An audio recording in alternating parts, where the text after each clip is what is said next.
11번째 책입니다. 열왕기상. 그, 이름 그대로 열왕기라고 해서 뭐 10명의 왕을 하는 게 아니고 역대 왕, 왕을 나열해서 기록을 했다 해서 열왕기, 고요. 그 상과 하로 되어 있습니다. 열왕기 상하와 똑같은 그 시간 순서대로 역대 상하도 비슷하게 진행이 되는데 열왕기 상하는 그 남유다와 북이스라엘을 전부 다 기록을 해줘요. 그런데 그 역대상하는 남유다만 나와요. 북이스라엘 등장하지 않고. 그래서 더 남유다의 이야기를 선지자적인 관점에서 해석하고 좀 그 사견이 들어가 있는 남유다의 어떤 사관을 가진 그 사학자들이 그 열왕기 상하의 내용들을 더 신학적으로 풀이해 놓은 게 역대상하예요. 저희는 열왕기 상하의 스토리를 보고 그 역대상하에서는 부분만 보고 넘어갈 거예요. 열왕기 상하를 보면 다 볼 수 있는 내용이고, 따라서 열왕기 상하 이후에 역대상하는 그 역사서로 보지 않는 신학자들도 많아요. 왜냐하면 개인적인 그런 신학의 사견이 들어갔기 때문에. 그런데 열왕기 상하는 역사 그대로를 보여주고 있어요. 그래서 사무엘 상하를 마치고 나서 이제 다사다난하고 복잡한 이스라엘의 왕국의 초기의 형성기가 지나고 나서 이제 통일 왕국을 다윗이 이루었잖아요. 그 다윗의 탁월한 치적으로 이스라엘은 초강대국이 되었습니다. 그러나 다윗 이후에 후계자 자리를 놓고 버려들이는 자녀들의 권력 암투가 발생을 하게 돼요. 열왕기 저자는 그 처절하고 안타까운 갈등의 모습을 전하면서 이상적인 왕국이라 할지라도 얘가 중요한 거예요. 인간은 결국 연약함과 한계를 가진 존재일 뿐이다라고 하는 것을 열왕기 상하를 통해 보여주고 있는 거예요. 인간이 누릴 수 있는 이상 국가는 오직 예수께서 재림하신 후에 하나님께서 직접 통치하실 하나님 나라뿐이다. 이것을 볼 수 있습니다. 열왕기 상의 구조를 보면 1장에서 11장까지는 솔로몬 통치를 떻게 통치했는지 그 치적에 대해서 보여주고 있고 12장에서 22장까지는 이제 분열 왕국 시대가 초래하게 되는데 솔로몬이 다윗이 경고했던 그 율법을 어기는 삶, 또 그 왕으로서 지켜야 될 어떤 자세를 솔로몬이 다 어깁니다. 그 솔로몬의 우상 숭배와 또 하나님과 대적하는 그런 모습 때문에 결국 하나님께서 남과 북을 나누셔서 북이스라엘과 남유다로 분열되는 분열 왕국 시대가 12장부터 마지막 장까지 돼요. 그래서 11개의 주제는 인간의 죄로 인한 하나님의 철저한 심판, 그리고 그럼에도 불구하고 하나님께서 다윗에게 주셨던 그 약속을 하나님께서 기억하셔서 계속 은혜를 제공해 주시는 하나님의 모습들이 11개서에 자주 등장하고 있습니다. 다윗의 자리를 이어받을 왕은 솔로몬이 돼요. 이것은 다윗이 솔로몬을 특별히 총애했다기보다 밧세바 사건으로 첫째 아들이 죽은 사건 기억나시죠? 그 심판 후에 다윗과 밧세바의 두 번째 아들, 바로 솔로몬이 태어나게 되는데 이 솔로몬의 이름을 여디디야라고 하나님께서 이름을 지어주시잖아요. 하나님의 사랑받는 아들이라는 이름을 지어주시고 이런 하나님의 특별한 은혜 때문에 솔로몬이 다윗의 자리를 이어서 왕이 되는 거예요. 그 장면을 밑에서 살펴보겠습니다. 자, 1장은 이제 솔로몬의 왕위 계승 장면이 등장하고 있어요. 솔로몬 왕 통치 시기에 통일 왕국에 어떤 이야기가 있었는가? 첫 번째, 1절은 다윗 왕이 나이가 많이 늙음으로써 시작을 하고 있습니다. 자, 이불을 덮어도 따뜻하지 않았다. 이때에는 전기장판이나 뭐 보일러 이런 것도 없으니까 어, 나이가 많이 들어서 온기가 떨어지다 보니까 많이 추워했어요. 그래서 이때가 아마 70세 정도로 추정을 할 수 있습니다. 우리 오늘날로 보면 그렇게 많이 뭐 늙은 것도 아니고 이때 당시엔 더 오래 살았기 때문에 그런데도 불구하고 나이가 많이 늙었다. 그러니까 험난한 인생을 살아서 훨씬 더 많이 늙은 그런 다윗의 모습을 나타나고 있습니다. 그리고 이제 이불을 덮어도 따뜻하지 않은 이제 노인의 모습을 이렇게 표현을 하고 있는 거고 그래서 그 부하들이 어, 한 명의 젊은 처녀 하나를 왕을 받들어 모시게 하기 위해서 이렇게 예쁜 처녀 한 명을 다윗의 침소에 들어 보내줘요. 그래서 왕의 품에 누워 우리 주 왕으로 따뜻하게 이렇게 그래서 따뜻한 이렇게 체온을 느낄 수 있도록 예쁜 젊은 처녀 하나를 그 시중 들게 하는데 그래서 이스라엘 중에서 가장 아름다운 처녀를 구하던 중에 수넴 여자 아비삭 밑줄 그어주세요. 중요한 인물이에요. 수넴 여자 아비삭을 얻어 다윗 왕에게 데려왔는데 이 처녀는 심히 아름다워 그가 왕을 시중들어 받들게 됩니다. 자, 그런데 이거 중요하죠. 왕이 잠자리를 같이 하지 않았습니다. 그 잠자리를 같이 하라고 이제 그 신하들이 구해줬는데 왕이 잠자리 같이 하지 않은 이유가 무엇이죠? 바세바 사건 이후로 다윗이 두 번 다시 여자 문제로 하나님을 근심시키지 않습니다. 이게 바로 회개입니다. 적어두세요. 진짜 회개는 진짜 회개는 반복하지 않는 것입니다.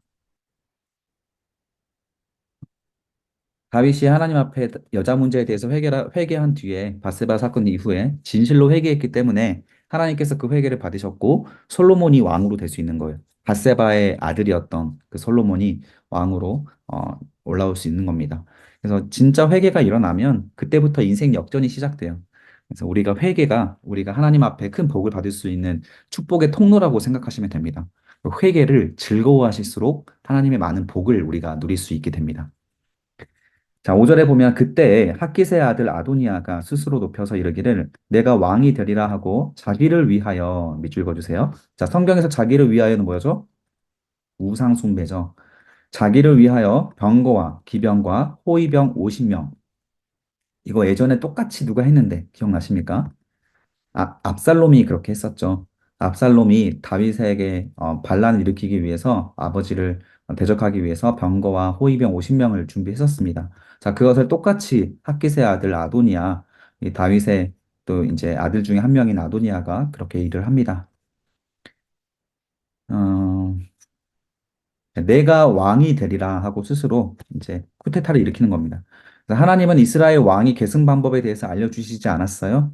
이스라엘에게 왕이 없었기 때문에 왕이 죽은 다음에 그의 아들이, 첫째 아들이 왕이 되어야 한다. 이런 말은 성경에 기록되지 않았습니다.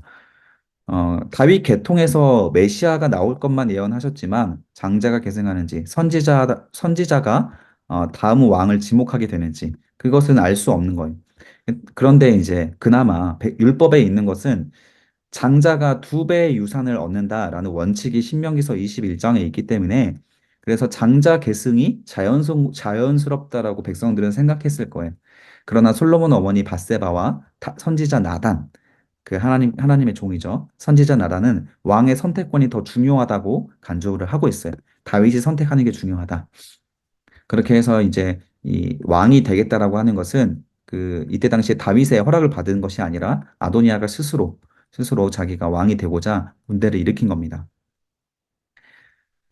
자, 이 아도니아가 충분히 그 왕이 될 만한 제목이긴 했습니다. 그 이유가 뭐냐면 그 밑에 보면 6절에 보면 압살롬 다음에 태어난 사람으로서 용모가 굉장히 준수한 자다. 그의 아버지가 네가 어찌하여 그리하였느냐라고 한 번도 그를 섭섭하게 한 일이 없었을 만큼 책망을 받을 일이 없을 만큼 행동 거지가 완벽했던 사람이었어요. 겸손하고 착하고 말 잘 듣고 이런 아들이었겠죠. 그런데 그 아들이 이렇게 자기가 스스로 왕이 되겠다라고 일어나면서 스스로 멸망의 길을 자초하고 맙니다. 그래서 왕위에 오르기 위한 세 가지를 준비하게 되는데 호위병 50명을 준비하고 종교 지도자와 군대 장관 요압이죠. 자, 아비아달과 요압을 회유해서 성공합니다. 자기 편으로 만들어요. 이때 당시에 종교 지도자 제사장 대제사장이었던 아비아달 그리고 요압이 이에 편을 들어간 것은 절대적인 겁니다. 거의 그 이스라엘 국력의 절반 이상이 다 넘어간 겁니다. 그리고 왕자들과 정치적 영향력 있는 사람들을 모아서 왕 계승을 스스로 자축하는 연회를 열어버려요. 구절에 나오거든요. 자, 그렇게 해서 아도니아가 이제 자기가 왕이 되기 위해서 요압과 아비아달을 모의하는데 그들이 따르고 이 아비아달을 왕으로 세우기 위한 자리에 동참하게 됩니다. 그런데 8절에 보니까 제사장 사독과 여호야다의 아들 분야야와 선지자 나단과 시므이와 레이와 다윗의 용사들은 아도니아와 같이 하지 아니하였더라라고 하면서 이 솔로몬 편에 남아 있었던 대표적인 사람들이 이렇게 되는 거예요. 이때 사독은 그냥 제사장입니다. 대제사장은 이 아비아달이에요. 적어두세요. 이 사람이 대제사장, 이 사독은 그냥 제사장인데 이때 아비아달이 아도니아 편에 붙게 되면서 결국 이 대제사장직을 잃어버리고 사독이 새로운 대제사장으로 올라오게 됩니다. 밑에 내용에서 살펴볼게요. 자, 그런데 이 아도니아가 왜 또 압살롬과 같이 이렇게 다윗의 마음을 찢어지게 하는 일을 또 벌이는가? 여기에 대해서 생각해 볼 필요가 있습니다. 그 아도니아가 완벽한 인물이라는 것이 아니라 다윗이 아도니아를 그동안 책망하지 못했던 것은 아도니아를 책망할 만큼 눈에 띄는 행동을 하지 않았거나 행실을 신중하고 지혜롭게 하는 아들이었을 것일 수도 있고 저는 이게 더 신빙성이 있습니다. 다윗이 스스로 죄가 많아서 아들들을 책망할 처지가 되지 못하였기 때문일 것이다. 이렇게 볼 수 있어요. 그러니까 지금 다윗이 이 아도니아는 사람에 대해서 인정하고 있는 것이 아니라 다윗은 이미 밧세바 사건 이후에 아무도 책망할 수 없는 상태가 되어버렸습니다. 이 죄를 당하면 그냥 죽을 때까지 그 죄책에 시달리고 죽는 거예요. 그리고 그게 진정한 회개였기 때문에 하나님께 복을 받는 거라고 했잖아요. 그런 자세가. 그만큼 이 죄라고 하는 것이 우리들에게 있어서 행동에 어떤 큰 제약과 또 어떤 두려움을 주게 만드는 정도의 죄로서 우리가 이해해야 한다는 거예요. 이 다윗의 이런 행동을 봐서도. 좀 사견이지만 이번에 그 한 형제가 저한테 한 가지 질문을 했습니다. 여러분도 생각해 보세요. 그 연쇄살인범이 20명 정도 죽인 연쇄살인범이 그 회개를 했습니다. 자, 그 사람은 천국 갈 수 있습니까? 없습니까? 성경에 의하면 천국 갈 수 있다라고 합니다. 저도 천국 갈 수 있다고 믿어요. 그런데 그 20명을 죽인 그 연쇄살인범이 어떻게 해야 천국 갈 수 있을까요? 회개해야 천국 가는 겁니다. 정말 이 살인범이 회개를 했다면 그 사람은 어떤 반응을 보일 수 있을까요?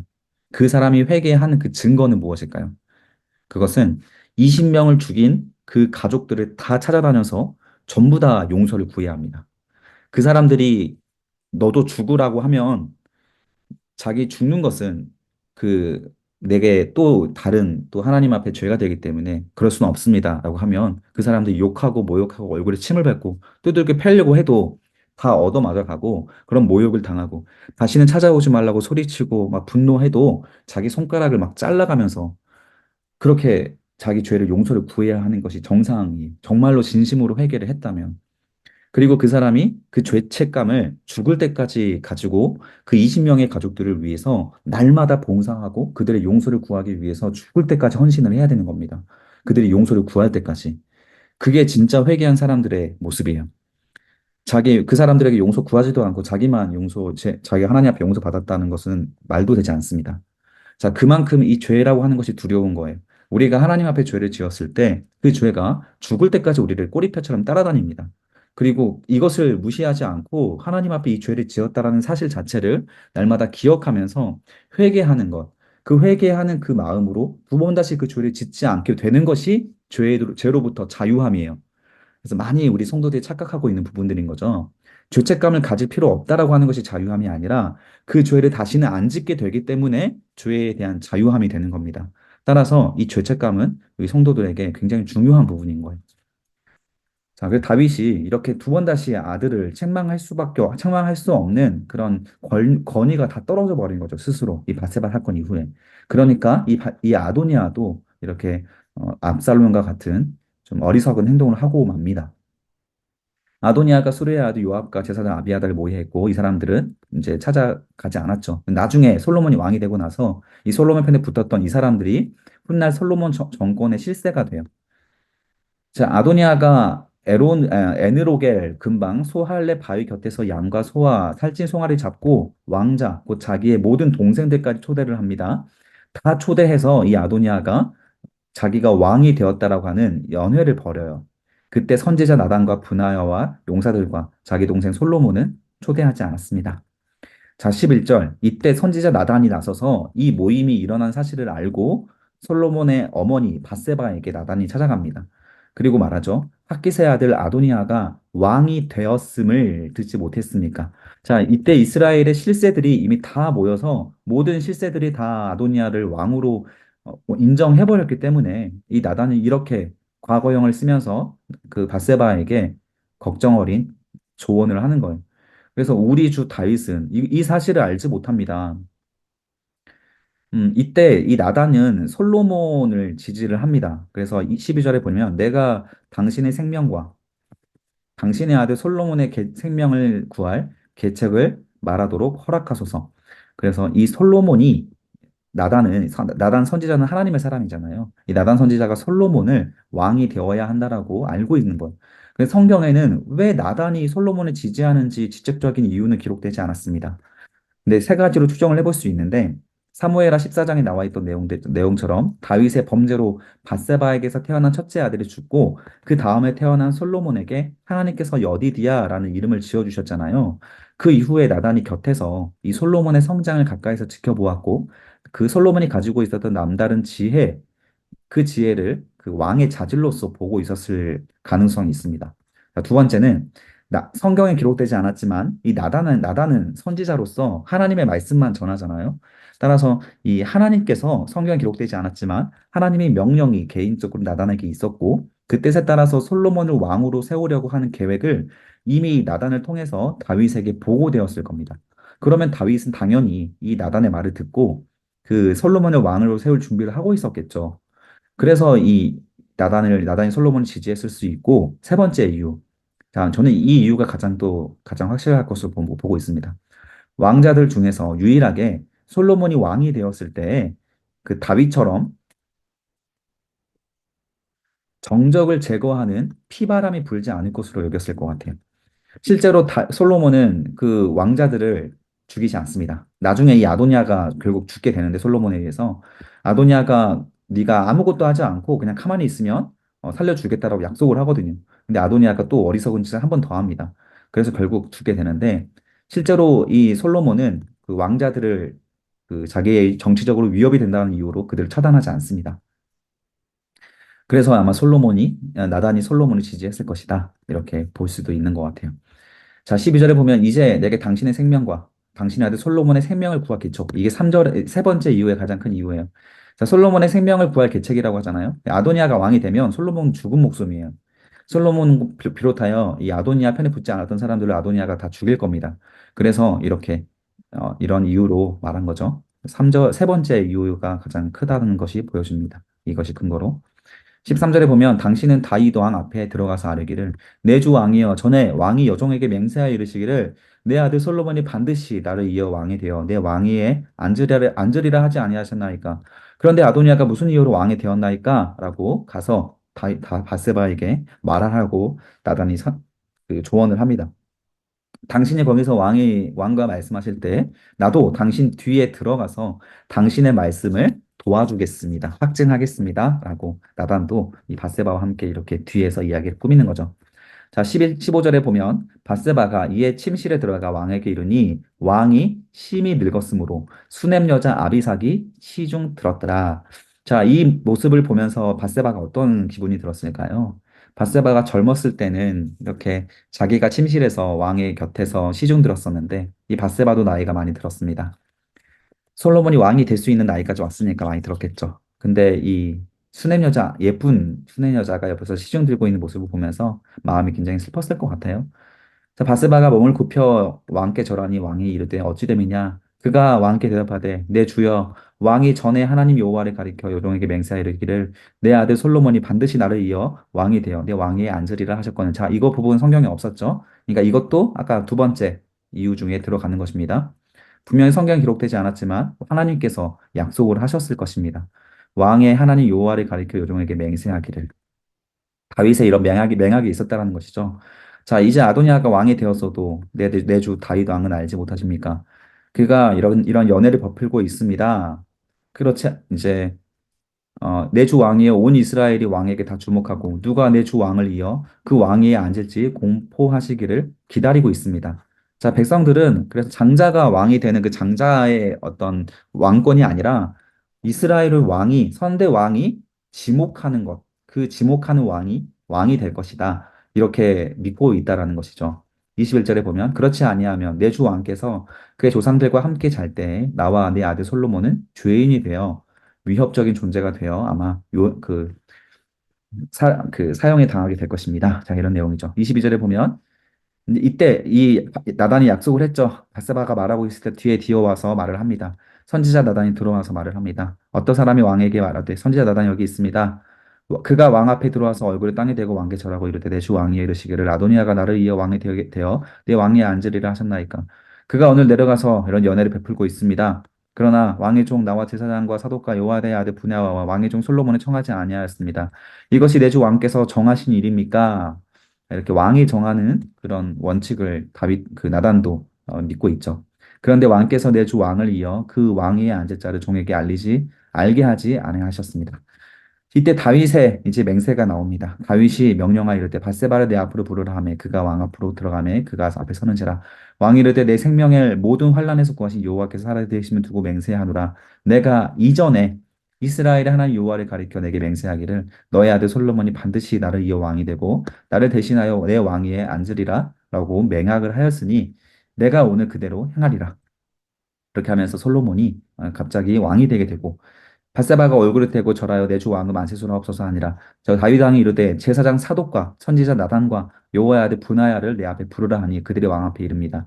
그 왕이 그들에게 이르되 너희는 너희 주 신하들을 데리고 내 아들 솔로몬을 내 노새에 태우고 기혼으로 인도하여 내려가고 거기서 제사장 사독과 선지자 나단은 그에게 기름을 부어 이스라엘 왕으로 삼고 너희는 뿔나파를 불며 솔로몬 왕은 만세수로 하옵소서 하고 그를 따라 올라오라. 그가 와서 내 왕위에 앉아 나를 대신하여 왕이 되리라. 내가 그를 세워 이스라엘의 유다의 통치자로 지명하였다. 자, 왕이 지명하는 구조로 된다라고 다윗도 그렇게 믿고 있습니다. 자, 그렇게 해서 실제로 명령한 대로 이렇게 솔로몬을 노새에 태우고 나서 왕의 즉위식을 해버립니다. 근데 이때 지금 아도니아를 비롯한 아도니아 편에 붙었던 요압과 그 제사장까지 전부 다 이 함께했던 사람들이 마음 놓고 놀고 있다가 성읍에서 뿔나팔 소리가 들고 나니까 화들짝 놀라는 겁니다. 그때 이 아비아들 요다단이 이 사실을 알고 달려오면서 이 무슨 일이 있었는지를 보고를 하는 거죠. 우리 다윗 왕이 솔로몬을 왕으로 삼으셨습니다. 자, 이 사실을 듣고 나서 솔로몬도 보좌에 앉게 되었다. 이 사실을 알고 나서 아도니아와 함께한 손님들이 다 놀라 일어나 각기 갈 길로 도망갑니다. 아도니아도 솔로몬을 두려워 일어나 가서 제단불을 잡습니다. 자, 성전에 가서 갑자기 제단불을 잡아요, 아도니아가. 그 이유가 뭐냐면, 출애굽기 21장에 나와 있는 율법에 근거한 건데, 이스라엘이 가나안 땅을 정복한 후에 도피성을 두었습니다. 그리고 고의가 아닌 실수로 살인한 자들이 보복을 피하기 위해서 이런 피해 그런 고리를 끊기 위해서 마련한 장소가 있었어요. 이 도피성에 들어가 있으면 아무도 함부로 그 사람을 끌어내서 사형을 시킬 수가 없었습니다. 그런데 도피성이 있기 전에 이 도피성이라는 제도가 생기기 전에 재단에 있는 네 개의 뿔이 있는데 그 뿔을 잡은 자를 이런 도피성과 같은 기능으로 생명을 보존할 수 있게 했어요. 그래서 아도니아가 도피성이라고 하는 지역까지 피신할 여유가 없으니까 급한 대로 혼자 빨리 성막으로 가서 이 재단에서 뿔을 잡으면서 생명을 보존하려고 했던 거예요. 뿔을 붙잡고 있으면 자기를 사형을 시킬 수 없으니까. 그래서 어떤 사람이 솔로몬에게 말하여 이르되 아도니아가 솔로몬 왕을 두려워하여 지금 제단뿐을 잡고 말하기를 솔로몬 왕이 오늘 칼로 자기 종을 죽이지 않겠다고 내게 맹세하길 원한다 하니 자 그래서 솔로몬이 이르되 그가 만일 선한 사람일진데 그의 머리털 하나도 땅에 떨어지지 아니하려니와 자 이것이 하나님께서 또 그 솔로몬을 택하신 이유 중에 하나라고 했죠. 솔로몬은 보복하지 않습니다. 자, 그에게 악한 것이 보이면 죽으리라. 그래서 이제 너가 아무 짓도 하지 않으면 죽이지 않겠다라고 약속을 한 겁니다. 왕에 도전하지 말고 조용히 지낼 것을 경고한 말이죠. 사람을 보내어 그를 제단에서 내리니 그가 와서 솔로몬 왕께 절하여 솔로몬이 이르기를 너의 집으로 돌아가라. 조용히 지내라라고 하는 거죠. 이렇게 해서 솔로몬이 왕이 되었습니다. 자, 이제 다윗이 죽을 그 시간이 찾아왔고 마지막 유언을 남깁니다. 그리고 솔로몬이 스스로 정적을 또 제거를 해요. 자, 어떤 일이 있었기 때문에 정적을 제거할 수 있었는지를 보겠습니다. 자, 1절에 보면 다윗이 죽을 날이 임박함에 그의 아들 솔로몬에게 명령하여 이르되 내가 이제 세상 모든 사람이 가는 길로 가게 되었으니 너는 힘써 대장부가 되고 유언입니다. 자, 중요한 표현입니다. 내 하나님 여호와의 명령을 지켜 그 길로 행하여 그 법률과 계명과 율례와 증거를 모세의 율법에 기록된 대로 지키라. 그리하면 강조 표시, 그리하면 네가 무엇을 하든지 어디로 가든지 형통할 것이다. 자, 이 표현, 자, 이렇게 하나님의 말씀대로 지키라라고 하는 표현에 그리고 그 결과가 형통이라고 하는 결과가 있다라고 하는 이 구조가 다윗의 유언은 창세기부터 이 여호와의 이름을 부르는 자들의 유언의 형식을 따랐어요. 기억나십니까? 창세기부터 여호와의 이름 부르는 자 누구죠? 에노스죠, 에노스. 에노스의 후손들의 가지고 있는 유언의 형식이 뭐냐면 야곱이 했던 말, 모세, 그리고 여호수아가 했던 말에 유언의 형식이 그대로 따른 겁니다. 그리고 이 말씀을 받은 사람들이 전부 다 하나님의 이름을 부르는 거룩한 사람이고, 그리고 다윗과 같은 사람들로 살았습니다. 자, 이 다윗이 죽을 때에도 자기가 이것이 다윗이 다윗 될 수 있었던 이유, 하나님의 복을 받을 수 있었던 이유라고 하는 것을 다윗이 너무 한평생 있어서 다 뼈저리게 겪어봤기 때문에 실수도 많이 했잖아요. 그 모든 죄를 다 지어봤고 또 심판도 받아봤고 하나님의 복을 받아봤기 때문에 그의 아들 솔로몬에게 간절하게 이 한마디를 남긴 겁니다. 그리고 이 말은 오늘날까지도 유효한 거예요. 우리가 하나님의 말씀대로 지키고 명령대로 순종하면 하나님께서 우리에게 형통하게 하시는 복이 있다라고 하는 거예요. 자, 이게 모세의 율법이다. 그래서 우리가 모세의 율법 굉장히 중요한 부분이었기 때문에 우리가 오랜 시간 동안 이 출애굽부터 신명기까지 살펴볼 때 다 배웠었죠. 자, 그리고 그 율법의 내용들을 정리하면 사절과 같습니다. 여호와께서 내 일에 말씀하시기를 만일 너의 자손들이 그 일을 삼가 마음을 다하고 성품을 다하여 진실이 하나님 앞에서 행하면 또 가정법이죠. 강조 표시해 주세요. 행하면 이스라엘의 왕위에 오를 사람이 너에게서 끊어지지 아니하리라. 자, 모세 율법에 따라 지켜 행하는 것이 뭐냐면 마음과 성품을 다하여 진실이 하나님 앞에서 행동하는 것입니다.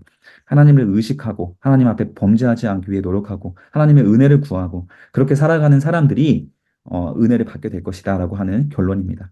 자, 하신 말씀을 하나님께서는 반드시 확실히 이루게 하시는 하나님이다. 이것을 죽기 전에 다윗이 솔로몬에게 신신당부하는 거예요.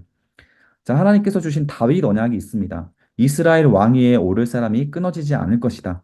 너의 후손에게서 다윗의 후손에게서 끊어지지 않을 것이다. 이게 다윗 언약인데 이 조건이 뭐냐면 모세 율법을 잘 지켜 행하는 거였어요. 그런데 이 솔로몬은 그 일단 솔로몬이 왕이 되면서 이 다윗의 첫 번째 언약이 이루어졌는데 솔로몬은 다윗과 정반대로 이 모든 하나님의 율법과 명령을 다 어겨버립니다. 뒤에 가서 볼게요. 만약 솔로몬도 다윗처럼 모세 율법을 잘 지켜 행했다면 이 언약은 잘 성취되었겠지만 솔로몬은 많은 율법을 어기고 행하지 않았기 때문에 이스라엘은 둘로 쪼개져서 남유다 두 개 지파만 다윗을 기억하면서 하나님께서 남유다 두 개 지파만 남겨주시고 그렇게 언약이 축소되어 성취가 되게 됩니다. 어쨌든 언약은 지켜지지만 12개 지파에서 10개 지파가 북이스라엘, 두 개 지파만 다윗의 후손들이 차지하게 돼요. 자, 5절에 보면 수레의 아들 요압이 내게 행한 일, 곧 이스라엘의 군대. 자, 이렇게 다윗이 마지막 죽기 전에 가장 중요한 핵심의 내용들을 솔로몬에게 전해주고 나서 이제 개인적인 원한을 단 솔로몬에게 말합니다. 5절에 보면 수레의 아들 요압이 내게 행한 일, 곧 이스라엘의 군대 두 사령관 넬의 아들 아브넬과 이거 기억나시면 참 좋겠지만 사무엘상에 나왔던 내용, 사무엘하에 나왔던 내용이죠. 아브넬과 에델의 아들 아마사에게 행한 일을 내가 알거니와 그가 그들을 죽여 태평시대에 전쟁의 피를 흘리고 전쟁의 피를 자기의 허리에 띤 띠와 발에 신은 신에 묻혔다. 이 아브넬과 아마사를 요압이 죽이면서 그 천하 통일을 이룰 수 있는 시간을 한참 뒤로 미루게 됐죠. 그래서 이 다윗의 마음에 요압이라고 하는 장군이 한이 된 거예요. 그래서 다윗의 이 살생부가 지금부터 시작이 되는데 내 지혜대로 행하여 그가 백발이 평안히 수월에 내려가지 못하도록 해라. 이게 늙어 죽지 못하게 해라라고 하는 것이죠. 마땅히 길르앗 바르실레 아들들에게 은총을 베풀어라. 자, 그래서 이렇게 다윗이 요압에 대해서는 네가 반드시 처벌을 내리되 그리고 다윗이 도망 다니고 있을 때 도와주었던 이 바르실레 그들의 아들들에게는 반드시 은총을 베풀어 주어서 그들이 너의 상에서 먹는 자 중에 참여하게 하라. 내가 내 형 압살롬의 낯을 피하여 도망할 때에 그들이 내게 나왔느니라. 라고 하면서 다윗이 어려울 때 도와주었던 이 바르실레 후손들을 반드시 보살펴 달라고 솔로몬에게 부탁을 하는 겁니다. 자, 그리고 또 다윗이 압살롬 피해 도망가고 있을 때 시므이가 나와서 저주했던 일이 있었잖아요. 돌멩이 던지면서. 그때에는 다윗이 시므이가 막 돌로 던지면서 저주하니까 압살롬한테 피해 도망다니고 있는 다윗을 조롱하니까 이 옆에 있던 그 다윗의 장군들이 시므이를 죽이려고 하잖아요. 그때 다윗이 말리지 않습니까? 아니다. 저 시므이가 저주하는 말은, 저 조롱하는 말은 하나님께서 시므이한테 시켜서 하는 말일 거다. 다 내 죄 때문이다. 저 사람이 하는 조롱은 다 내 죄 때문이다. 이렇게 시므이를 마치 용서하는 것처럼 보였는데 다윗이 평생에 이 시므이가 하는 말이 마음속에 박혀가지고 이 시므이를 사랑을 못 하고 있었던 거예요. 끙끙 앓고 시므이 때문에 잠도 못 자고 분노하고 있었던 겁니다. 근데 이제 죽기 전에 이 시므이가 했던 일을 저주했던 일을 이 솔로몬한테 물려주면서 그가 요단에 내려서 영접함으로 내가 여호와의 이름을 두고 맹세하여 이르기를 내가 칼로 너를 죽이지 아니하리라고 약속을 했기 때문에 내가 시므이에게 함부로 하지 못했다. 그러나 그를 결코 무지한 자로 여기지 말지어다. 너는 지혜 있는 사람으로 그에게 행할 일을 알지니 그의 백발이 피 가운데 수올로 내려가게 하라. 쳐 죽여라라는 말이죠. 다윗이 죽을 때 이렇게 참 연약한 모습이 보입니다. 끝까지 용서하고 죽으면 참 좋아 멋있었겠지만 이렇게 또 솔로몬에게는 죽을 때까지 연약한 모습 보이는 거예요. 우리가 죽을 때까지 긴장을 해야 되는 겁니다. 신앙의 완성은 없어요. 다윗이 그 조상들과 함께 누워 다윗성에 장사되니 다윗이 이스라엘 왕이 된 지 40년이라 헤브론에서 7년 동안 다스렸고 예루살렘에서 33년 동안 다스렸다. 솔로몬이 그의 아버지 다윗의 왕위에 오르니 그가 나라가 심히 견고하게 되었습니다. 다윗이 모든 그 솔로몬을 위한 정적들을 이제 다 제거되었고 또 주변 나라들도 다 평정해 놨기 때문에 솔로몬 시대는 태평 상대를 누리게 되죠. 13절입니다. 자, 핫깃의 아들 아도니아가 솔로몬의 어머니 바세바에게 나아옵니다. 바세바가 이르되 내가 화평한 목적으로 나왔느냐 대답하되 화평한 목적이다. 자, 아도니아 반역을 일으켰던 아도니아가 자, 이름들 계속 나오니까 헷갈리죠. 지금 아도니아가 아까 이 반역을 일으키려고 했던 앞에 있던 그 사람입니다. 압살롬의 동생. 그 아도니아가 솔로몬의 어머니, 이제 왕이 된 솔로몬의 어머니 바세바에게 나아오는 거예요.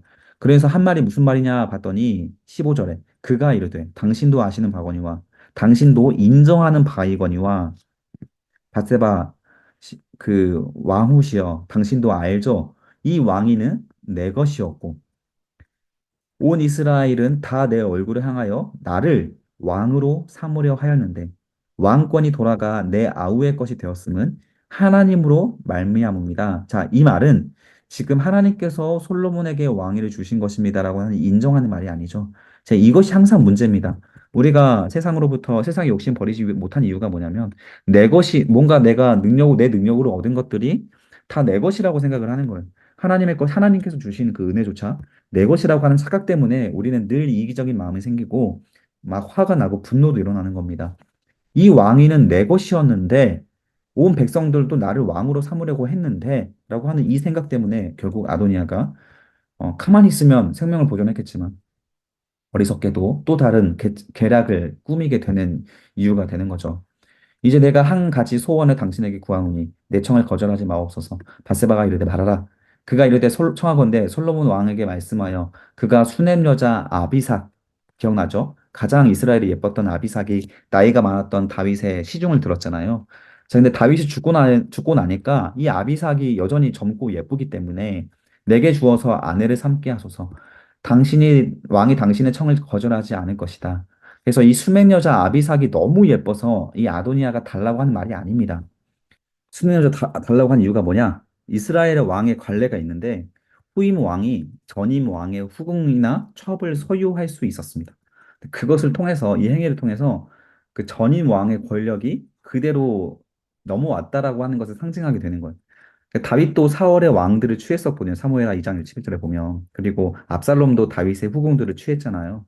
그것처럼 아도니아도 다윗의 시중을 들었던 아비삭을 요구함으로써 아비삭을 만약에 다윗이 그 뭐냐 이렇게 아도니아에게 가게 되면 전세가 역전될 수 있다라는 것이죠.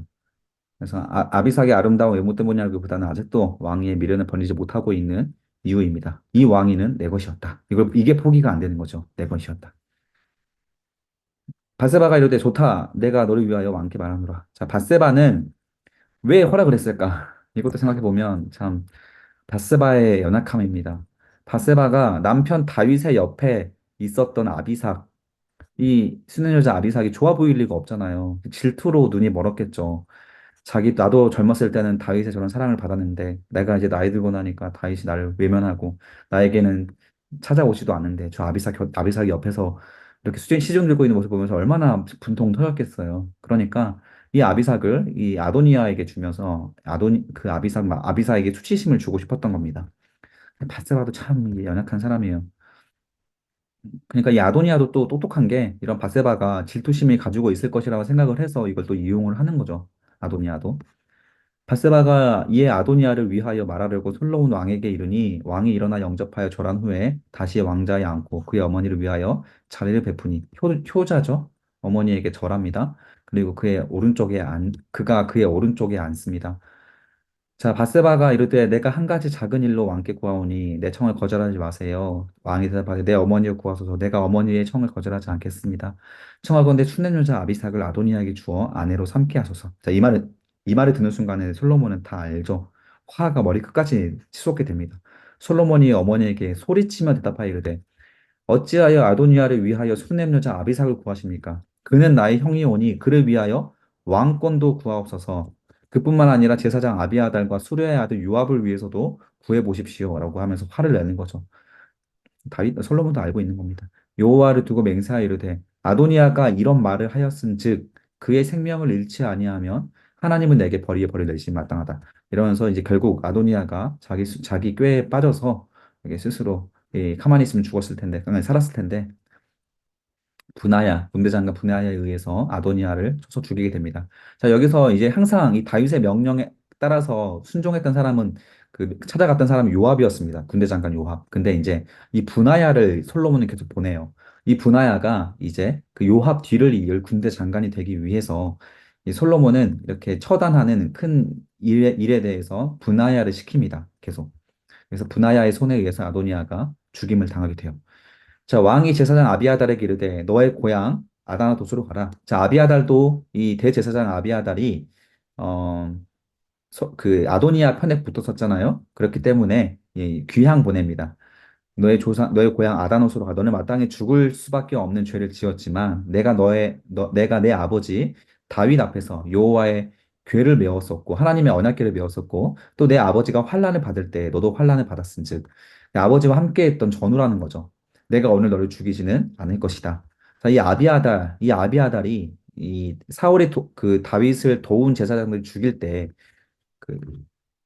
85명의 제사장들이 다윗을 도와줬다는 이유로 사울에 의해서 학살을 당하잖아요. 그때 한 명이 빠져나와서 다윗과 동행을 하게 됩니다. 그게 아비아달이고 다윗과 함께 했던 전우와 같은 사람인데 이때 다윗이 그 압살롬이 반란을 피해 도망할 때에도 예루살렘에 남아서 끝까지 그 목숨 걸고 다윗을 도와준 사람도 아비아달이거든요. 근데 마지막 선택을 잘못한 이 선택 때문에 결국 제사장직을 파면당하고 귀양당하게 됩니다. 자, 그래서 이 아비아달이 마지막 남은 그 엘리 제사장의 마지막 후손이었어요. 엘리 제사장의 마지막 후손. 그래서 아비아달 쫓아내어 여호와의 제사장 직분을 파면하니 여호와께서 실로에서 사무엘상 2장에 나와 있는 거죠. 3장에 엘리의 집에 대하여 하신 말씀을 응하게 하려 함이다. 굉장히 오래전의 일이죠. 그 오래전의 일을 하나님께서 끝까지 성취시키는 일이 하나님이라는 거예요. 그래서 엘리의 집에서 후손들이 대제사장이 다 파면이 이제 끊어지게 됩니다. 28절 그 소문이 요압에게 들리매 그가 여호와의 장막으로 도망하여 제단불을 잡으니 그가 다윗을 떠나 압살롬을 따르지 아니하였으나 아도니아를 따랐습니다. 자, 압살롬이 반역했을 때는 다윗 편에 붙었는데 결국 솔로몬에게 선택하지 못하고 아도니아를 따랐다는 이유로 이 요압도 결국 죽음의 위기에 처하게 되죠. 그래서 이 요압도 아도니아처럼 제단불을 잡습니다. 그 도피성의 효과죠. 그래서 요압이 여호와의 장막으로 도망하여 제단 곁에 있나이다. 솔로몬이 여호와한테 또 분하야를 보내죠. 분하야를 보내어 이르되 너는 가서 그를 치라. 그냥 솔로몬이 무시하고 쳐라. 이렇게 명령을 하는 거예요. 자, 이 말을 좀 우리가 생각해 봐야 됩니다. 다윗이었으면 과연 쳤을까? 다윗이었으면 하나님을 무서워하는 사람이기 때문에 그래도 기다렸을 것 같아요. 요압을 회유하거나 기다렸을 것 같습니다. 그런데 사실 이제 솔로몬 같은 경우에는 하나님을 그렇게 무서워하지 않습니다.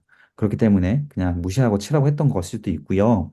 율법에 의하면 사람이 그 이웃을 고의로 죽였으면 너는 그 재단에서라도 잡아내려 죽여라라는 율법이 있습니다. 이 율법을 솔로몬이 알고 있었기 때문에 그냥 사람을 고의로 죽인 사람이잖아요. 그 다윗에게 유언을 받았잖아요. 그 두 사람의 그 무죄한 자를 죽였다라는 이유로 그건 죽임으로써 통일 왕국이 되는 데 있어서 치명적인 그런 약점을 갖게 만들었던 사람이 요압이기 때문에 이 율법에 의하여서 내 재단이라서 잡아내려 죽여라는 그 율법을 적용하여 이렇게 죽이라고 명령했을 수도 있습니다.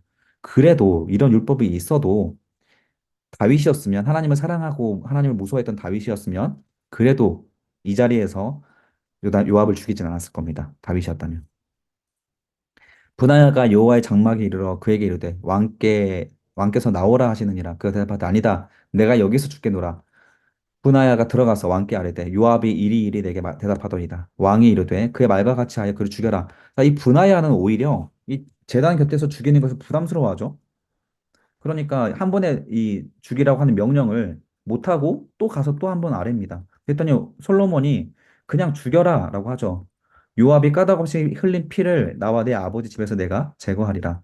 그냥 이런 장면만 봐도 솔로몬의 성품을 알 수 있습니다.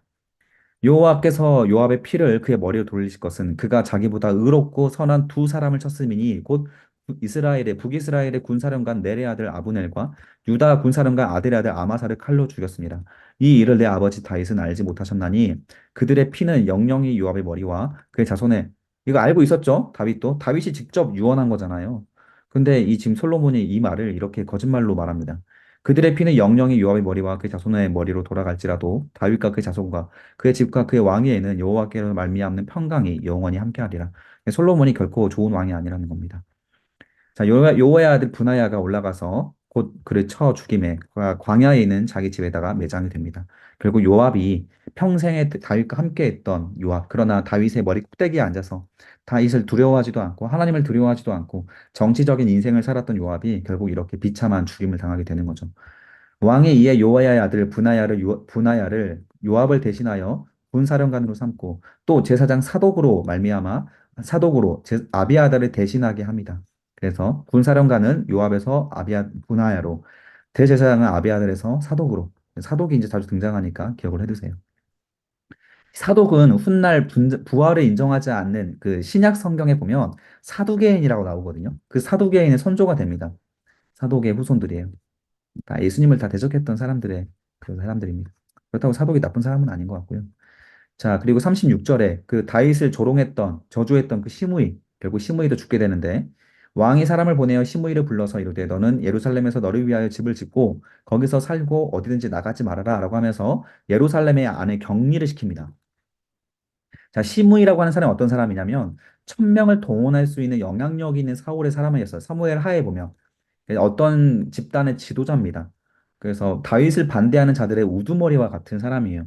그러니까 지금 다윗의 왕권에 있을 때 그 정치적으로 다윗에게 항상 부담감을 주고 다윗을 반대했던 사람들의 세력의 대표자가 바로 시므이라는 거예요.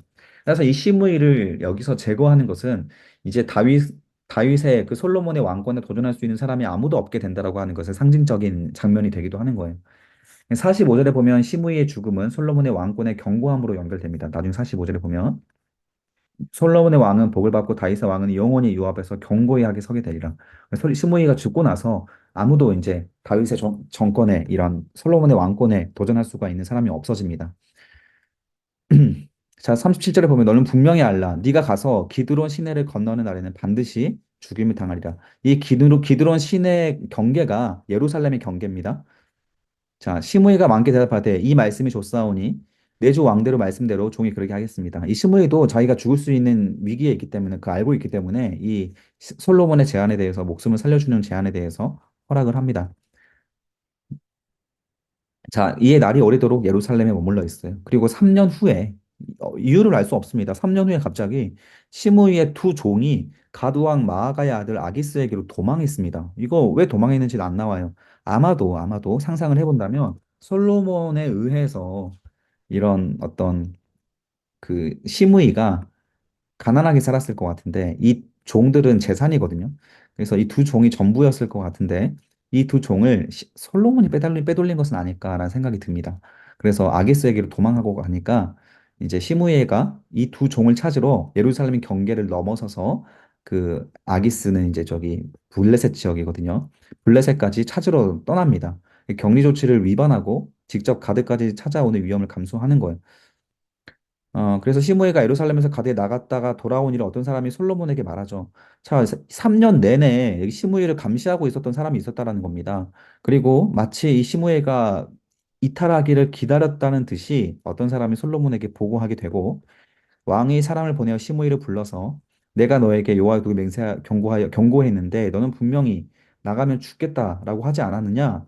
너도 말하기를 그 말을 좋다고 하였거늘 어찌하여 네가 여호와를 두고 맹세한 것에 명령을 지키지 아니하였느냐. 자, 왕이 또 시므에게 이르되 네가 너의 마음으로 아는 모든 악, 곧 내 아버지에게 행한 바를 네가 스스로 아나니 여호와께서 너의 아들 너의 머리로 돌려보내시리라. 그러나 솔로몬 왕은 여호와 앞에 영원히 견고하게 서게 될 것이다. 라고 하면서 나가서 시므이를 쳐서 죽이게 됩니다. 자, 이로써 다윗을 솔로몬에 대적하는 이제 무리가 다 사라지게 되었어요. 그리고 나서 솔로몬의 본격적인 치세가 시작이 되는데 솔로몬이 처음에는 하나님 앞에 참 좋은 기도를 올립니다. 듣는 마음을 구하거든요. 1절에 보면 솔로몬이 애구방 바로와 더불어 혼인 관계를 시작합니다. 자, 여기서 솔로몬이 하나님께 구하는 좋은 기도문이 나오는데 그 기도문이 나오기도 전에 가장 먼저 뭐 하냐면 하나님께서 하지 말라고 했던 이방 여인과의 혼인 관계를 맺어요. 그래서 솔로몬의 첫 번째 타락 원인이 등장하게 되는데 이방 여인과 불신 결혼함으로써 우상들을 호용한 것이고 이것은 하나님보다 인간의 지혜를 의지하는 중심의 문제가 솔로몬의 마음속에 발생하기 시작했다는 것을 증명하는 거예요. 그래서 그의 딸을 맞이하고 그의 다윗성에 데려다가 두고 자기 왕궁의 여호와 성전과 예루살렘 주의 성의 공사가 끝나기까지 기다렸다.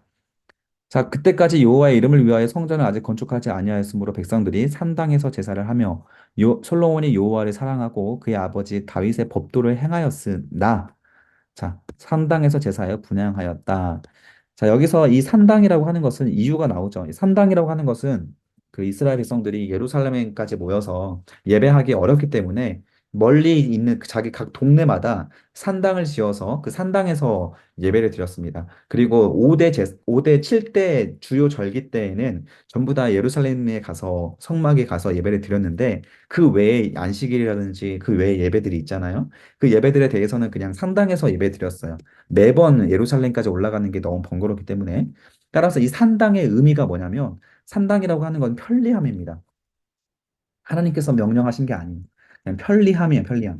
그래서 우리가 뭐 가까운 교회 가는 거 이거 전부 다 산당인 건데 사실은. 근데 이제 이 산당이라고 하는 것에서 오늘날에 보면 어떻게 따지면 되냐면 온라인 예배라고 생각하면 됩니다. 산당이.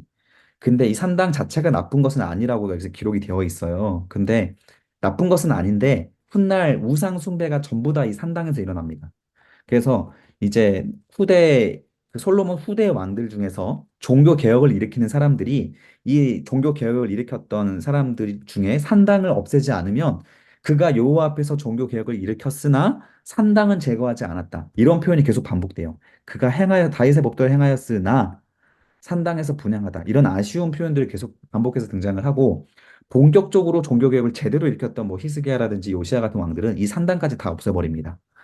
그래서 우리가 예배를 드림에 있어서 편리함을 추구하는 것은 우리의 우상 숭배와 연결될 수 있는 직결될 수 있는 부분이기 때문에 온라인 예배는 옳지 않아요. 그럼에도 불구하고 이제 우리가 다음 주나 다다음 주부터 아침 예배를 시작할 텐데 교회로 올 수 없는 사람들을 위해서는 온라인 예배로 할 겁니다. 그러나 주일 예배만큼은 하나님 앞에 작정하에 드린 그 날만큼은 반드시 교회에 가서 불편함을 감수하고 교회 가는 것. 그게 예배입니다. 불편함을 감수하고 가는 그 길 자체에서부터 이미 예배가 시작된 거예요. 따라서 우리가 불편한 예배, 그것을 오히려 하나님께서 기뻐한 예배라고 생각을 하면서 예배를 잘 지켜나가는 것이 중요합니다. 자, 이런 표현들 좀 중요한 표현이니까 꼭 기억해 두시고요. 그럼 여기에서는 아무튼 산당을 정죄하는 건 아닙니다. 사절에 보면 그가 이에 왕이 제사하러 기브온에 가니 거기는 상당히 큼이었다. 자, 그래서 이곳에서 기브온에서 제사를 하는데 저 왕이 그 제사하려면 예루살렘 옆에 있던 허름한 성막이 있잖아요. 거기서 하면 되는데 굳이 이 기브온이라고 하는 산당에서 하는 거예요. 그냥 이것부터 시작도 이상합니다. 솔로몬이 그곳에서 이제 번제를 드리게 되는데 그 이유가 상당히 크기 때문이라는 그 이유 하나 때문이라는 거예요. 훨씬 더 영적이고 훨씬 더 하나님께서 기뻐하는 자리가 있음에도 불구하고 현실적인 이유 때문에 하나님께 이런 그 다른 방법의 예배를 드리는 거예요. 이거에 대한 정죄는 없습니다. 계속 보겠습니다. 솔로몬이 그 제단에 일천 번제라고 하는 것은 한 번에 1,000마리를 태웠다는 거예요. 소 한 마리, 소를 1,000마리를 한 번에 예배를 드렸습니다. 그래서 이 소고기 파티가 일어나죠. 온 예루살렘에, 온 이스라엘에. 그때 기브온에서 밤에 여호와께서 솔로몬의 꿈에 나타나십니다. 하나님이 이르시되 내가 너를 위하여 무엇을 줍고 너를 구하라. 그래서 이 1,000번째 하나님께서 기쁘게 받으세요. 그래서 일천번제라는 게 한자가 어려워서 그러는데 옛날에 우리 교회 한국 교회가 이거 해석 잘못해가지고 1,000번의 예배를 드리는 것으로 해석을 했잖아요. 근데 이 사실 역대하를 보면 이거 그대로 나오거든요. 솔로몬이 이르러 그 위에 1,000마리의 희생으로 번제를 드렸더라. 이 대놓고 그 역대하에는 이렇게 나오는데 그러니까 참 한국교회 목사님들이 예전에 목사님들이 성경을 안 읽었던 것 같아요. 어떻게 1,000번제를 1,000번의 예배로 이렇게 해석을 했을까? 역대하를 봤으면 그렇게 잘못된 해석이 없었을 텐데. 아무튼 1,000번제는 한 번에 1,000마리를 드린 겁니다. 6절에 보면 솔로몬이 이르되 내 주의 종 내 아버지 다윗이 성실과 공의와 정직한 마음으로 주와 함께 주 앞에서 행함으로. 자, 하나님께서 다윗이 아니 어 솔로몬이 이렇게 예배를 드림으로써 하나님께서 기뻐 받으시고 소원을 들어주잖아요. 그때 솔로몬이 참 좋은 말을 합니다. 그 하나님께서 나의 아버지 다윗이 하나님 앞에 이런 마음으로 주님과 함께 행하였으므로 하나님께서 그에게 큰 은혜를 주시지 않았습니까? 라고 하는 정확한 진단을 내려요. 이게 솔로몬의 지혜라고 말합니다. 큰 은혜를 베푸셨고 주께서 그를 위하여 이 큰 은혜를 항상 주사 오늘과 같이 그의 자리에 앉을 아들을 그에게 주셨다. 그 아들이 바로 자기죠. 그에게 주셨나이다. 그래서 자기가 이 자리에 앉을 수 있었다는 것은 바로 내 아버지, 내 공로가 아니라 내 아버지 다윗이 하나님 앞에 이렇게 행동했기 때문에 그 은혜로 내가 그냥 얻어 걸린 겁니다라고 하는 겸손한 고백이에요. 얼마나 정확한 표현일까요? 하나님께서 이 말을 참 기뻐했을 것 같습니다. 7절에 보면 나의 하나님 여호와여 주께서 종으로 종의 아버지 다윗을 대신하여 왕이 되게 하셨사오나 종은 작은 아이다. 아직 어리고 미련한 아이다라는 표현입니다. 그러니 출입할 줄 들어가고 나올 줄도 알지 못하는 아주 미련한 종이오니 주께서 택하신 백성 가운데 있습니다. 그들은 큰 백성이라 수요가 많아서 셀 수도 없고 기록할 수도 없을 만큼 초강대국이 되었사오니 누가 주의 이 많은 백성을 재판할 수 있겠습니까? 이때는 왕이 재판관이었기 때문에 따라서 강조 표시해 주세요. 듣는 마음을 종에게 주사. 청종하는 마음이죠. 들을 수 있는 마음을 잘 말하고 잘 가르치는 마음이 아니라 백성들의 말을 잘 들을 수 있는 마음을 종에게 주셔서 이 주의 백성들을 잘 재판하여 선악을 잘 분별하게 하옵소서라고 하는 너무 완벽한 기도를 올린 겁니다. 이 기도 좀 기억해 두세요. 솔로몬이 유일하게 이때 가장 아름다웠습니다. 그래서 10절에 보면 솔로몬이 이것을 구하매 그의 말씀이 어떻게 돼요? 그 주의 마음에 든지라. 자, 이런 표현들은 별표와 100개 종 세도 중요합니다. 자, 하나님 앞에 기도 어떻게 하면 되는지 너무 좋은 기도문을 솔로몬이 알려주셨고, 솔로몬이 알려주었고, 하나님의 감정까지 성경에서 기록을 해줬어요. 이런 기도는 많이 하실수록 좋습니다. 여러분이 놓여져 있는, 주어져 있는 모든 그런 가정이나 직장이나 모든 상황들이 내 능력과 내 실력 때문이 아니라 하나님의 은혜 때문에 그 은혜 덕분에 내가 나는 어리석은 사람이지만 이렇게 이 자리까지 올 수 있었습니다. 하나님 더 나아가서 이제 하나님의 말씀을 들을 수 있는 귀를 주시고 하나님의 역사를 볼 수 있는 눈을 주셔서 겸손하게 하나님의 말씀들을 잘 전할 수 있는 하나님의 말씀대로 순종하며 살 수 있는 삶을 살게 해주세요. 라고 하는 그 기도는 하나님의 마음을 기쁘게 하는 기도가 된다라는 거예요. 자, 그 기도를 꼭 할 수 있으면 됩니다. 그럼 여러분들에게 복이 있을 겁니다. 11절에 보면 이에 하나님이 그에게 이르되 내가 이것을 구하도다. 여기에 막 느낌표가 여러 개 있겠죠. 야, 네가 어떻게 이런 걸 구하는구나. 야, 자기를 너를 위해서 오래 살게 해달라고 하지도 않았고 부자가 되게 해달라고 하지 않았고 원수의 생명을 갚아달라고 보복해달라고 하지도 않았고 오직 송사를 듣고 분별하는 지혜를 구하였으니 네가 말대로 행하여 내게 지혜롭고 총명한 마음을 너에게 줄 거야. 잘 들을 수 있는 마음과 지혜를 줄 거야. 총명한 마음을 줄 거야. 그리고 너의 앞에서도 너와 같은 자가 없었거니와 뒤에도 너와 같은 사람이 없을 만큼 지혜롭고 총명한 생각과 마음을 줄 거야. 내가 또 네가 구하지 아니한 이것도 중요한 거죠. 부귀와 영광도 너에게 주노니. 자, 이게 중요한 거죠. 너의 평상의 왕들 중에 너와 같은 자가 없을 것이다. 자, 우리가 하나님 앞에 먼저 구해야 될 것이 있습니다. 먼저 하나님의 나라와 그의 의를 구하는 그런 겸손한 기도를 하고 그런 삶을 살면 하나님이 우리가 구하지 않은 것들 알아서 필요한 것들 챙겨 주신다라는 거예요. 이 원칙이 우리 오늘 신약에도 들어가잖아요. 14절에 보면 네가 만일 내 아버지 다윗의 행함과 같이 자, 그런데 네가 만일 이게 중요한 거죠. 하나님이 약속을 주셨잖아요. 근데 그 약속은 항상 조건이 있습니다. 그 조건이 뭐냐면 아버지 다윗과 같이 하나님의 길로 행하고 내 법도와 명령을 지키면 내가 또 너의 날을 길게 해줄 것이다. 자, 그래서 하나님의 말씀을 다윗과 정직하게 행한 것이 된다면 그것을 이제 이 모든 것들이 복을 너에게 줄 거라는 거예요. 솔로몬이 깨어보니 꿈이었더라. 이에 예루살렘에 이르러 여호와의 언약궤 앞에 서서 번제와 감사의 제물을 또 드리고 일천 번째 다음에 다시 또 예배 드리는 거죠. 모든 신하들을 위하여 잔치하였습니다. 음. 자, 16절 넘어가겠습니다. 이때 솔로몬이 지혜를 어떤 지혜를 가졌는가? 그때 창기 두 여자가 왕에게 와서 그의 앞에 서며 지혜 이제 한 가지 이슈가 발생하게 되는데 이 사건 잘 아시죠? 그냥 제가 요약을 해드릴게요. 이때 당시에 이 창기가 있었다는 것부터 벌써 이상합니다.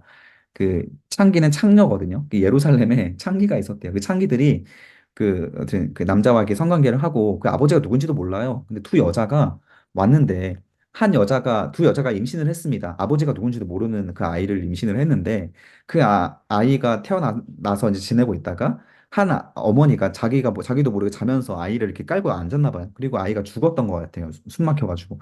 그래서 근데 옆에 있던 창기의 아들은 살아 있으니까 밤에 몰래 죽은 자기 아들과 살아있는 아들을 바꿔버립니다. 그래가지고 아침에 일어나 보니까 난리가 난 거죠. 근데 그 살아있는 아들의 엄마가 딱 보니까 알잖아, 내 아들이라는 거를. 그런데 그 사람이 우기는 거예요. 무슨 소리냐고, 죽은 아들이 네 아들이고 살아있는 아들이 내 아들이다 이러면서 막 우기는 겁니다. 그래서 이 아들을 가져다가 솔로몬 앞에 데리고 가는 거예요. 그래가지고 이 재판을 해달라고 하는 건데 당시에 뭐 DNA 검사, 유전자 검사 이런 것도 없는데 어떻게 재판을 해요? 그래서 이 솔로몬이 한 가지 제안을 하죠. 야, 칼을 네 개로 가져와라 하니 이 칼로 산 아이를 반으로 나누어서 나눠줘라 했더니 진짜 엄마는 마음이 불붙는 것 같아서 왕께 청하잖아요. 그게 주여 살아있는 아이를 그 가짜 엄마에게 주세요라고 합니다. 그런데 그 가짜 엄마는 말하기를 내 것도 되지 말게 하고 그녀의 것도 되지 말게 해서 나누게 하라라고 하는 거예요. 그랬더니 왕이 산 아이를 저 여자에게 주고 결코 죽이지 말라. 그가 진짜 자기 엄마다라고 하면서 이렇게 솔로몬의 재판이잖아요. 유명하잖아요. 그 재판을 했습니다. 그래서 온 이스라엘이 왕이 심리하여 재판함을 판결함을 듣고 왕을 두려워하였으니 이는 이게 중요한 거죠. 하나님의 지혜가 그의 속에 있어 판결함을 봅니다. 자, 이 사건은 너무 유명한 사건이기 때문에 우리가 이게 뭐 그렇게 큰 지혜라고 할 수 있겠지만 이 사건을 처음 마주했던 사람으로서는 당황스러울 수밖에 없는 겁니다. 그러나 솔로몬은 당황하지 않고 이 하나님의 지혜, 총명함을 가지고 이런 멋있는 판결을 하게 되는 거예요. 우리가 살아감에 있어서 정말 중요한 것이 바로 이 지혜예요. 이 지혜를 언제 하나님께 주셨습니까? 내게 주어져 있는 것들이 내 것이 아니라 하나님의 것이라는 신앙 고백. 내가 하나님께서 내게 은혜로 주셨다라는 것에 대한 겸손함. 그 겸손함으로 하나님 앞에 하나님의 뜻대로 살아갈 수 있는 듣는 마음을 또 하나님의 역사를 보는 마음을 하나님 앞에 겸손히 구할 때 하나님의 지혜를 가지고 우리가 이 땅에 살아갈 수 있는 능력을 주신다라는 거예요. 자, 이것이 솔로몬이 여기까지 참 아름다운 모습으로 성장하는 모습이 되는 겁니다. 그리고 이제 다음 시간에 이 솔로몬이 본격적으로 어떻게 타락하게 되는지에 대한 이야기를 이제 살펴보고 또 그 전에 이제 중요한 내용이 있는데 이 솔로몬의 성전 건축이 있습니다. 우리가 성전 건축에 대해서 예배당을 크게 건축하고 막 이런 것이 성경에서는 어떻게 보고 있는가 이것도 우리가 6장을 살펴볼 수 있기 때문에 너무 중요한 내용 다음 시간에 나오니까 다음 시간에 늦지 말고 꼭 우리 9시 반에 모여서 함께 공부했으면 좋겠습니다.